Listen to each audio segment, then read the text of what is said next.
ang posibilidad na maitaas sa Alert Level 4 ang Bulkang Kanlaon. Kaya payo ng PHIVOC sa mga residente at lokal na pamahalaan manatiling alerto at maging mapagmasid sa aktibidad ng bulkan. Ngayong araw, 5 ash emission events na may habang 5 hanggang lagpas 100 minuto ang naitala sa Bulkang Kanlaon.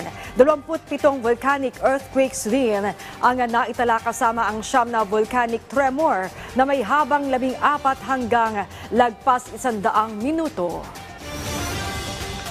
That this will be raised to alert level 4 is always there. Ang mga tinitingnan natin parameters ay ang pagdami ng volcanic earthquakes, pagtaas ng sulfur dioxide o di kaya biglang pagbaba nito kasi kapag biglang bumaba ito, ibig sabihin may nasarahan ng kanyang conduit. And mas delikado ito kasi pwede itong magkaroon ng explosive eruption like what happened noong December 9.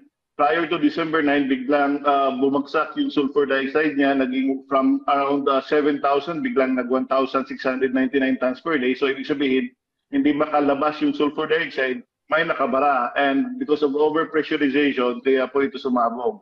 So isa din yan sa mga tinitingnan natin. Tinitingnan din natin yung pamamaga ng summit ng bulkan, at saka tinitingnan din natin yung pagdami ng mga ash